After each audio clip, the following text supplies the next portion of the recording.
Hi, welcome back to Golf Training Hacks. So what's the number one reason for hooks and slices and other issues? Well, if it's not the number one reason, it's probably at least number two, is spine angle and hip position. And it's all about consistent contact. Now, we did a video a while back about leg and how creating leg and keeping leg at the point of impact is important because of mass and force, right? We said that if you want to keep consistent contact, the force has to be ahead of the mass. That's basically the way you're going to keep the club head pretty stable. But that's not all there is to it. I mean, you have to keep your body stable too. So basically, we're talking about spine angles. What you want to have is a consistent spine angle throughout the swing. And the first priority of your spine is to keep it in a neutral position as best you can. So that neutral spine that we always talk about in golf training hacks is some extension, some flexion in your upper back, and some extension in your cervical spine, right, your neck. So when you set up, you want to be as best you can in some kind of neutral spine, right? If you can't keep a neutral spine at address, if you're really hunched over, and by the way, doesn't mean that there isn't some deviation here. I mean, Jack Nicklaus set up with some more upper body flexion, but he could get out of it. That's the key. So you want to start in a good position, but if you are off that baseline of a neutral spine just a bit, you still need to be able to get in and out of it. That's a healthy spine. But that's not the only spine position you got to worry about, right? That's one of the things, but you have to think about your spine angle at address, which is tilted just a little bit away from the target. My hips are hinged back a little bit, and my spine now is forward a little bit, and then I'm tilted to you, away from the target, if that's where I was going.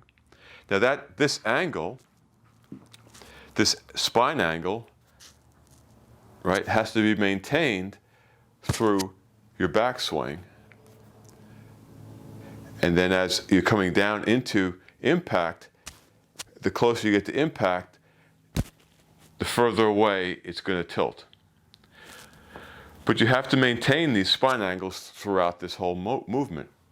What happens if you don't, right? If you're here, and then you end up here, then you end up here, I mean, if we're going to exaggerate it, right?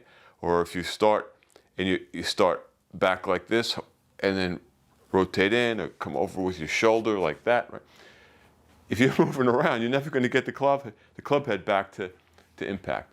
So it's important that you have a neutral spine for safety, and the right spine angles to begin with, and then being able to maintain these spine angles through your swing.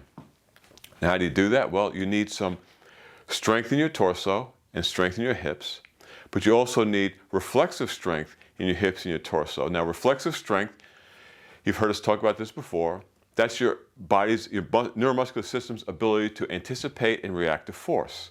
And basically, when I'm just standing here, my body is reacting to gravity in any kind of movement I make. It's reflexively keeping me up. I'm not thinking about it.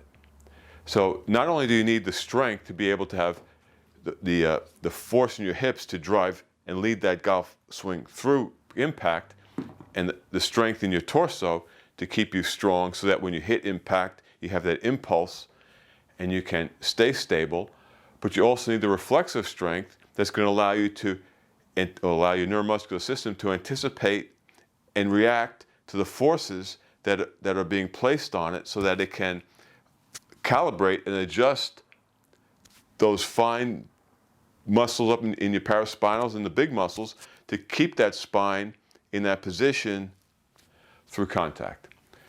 You need certainly traditional type of strength and then reflexive strength. In the Golf Training Hack system, we provide exercises and techniques for both, because you need both to have that consistent contact. Hope that's helpful. Thanks for watching, and we'll see you in upcoming videos and lessons.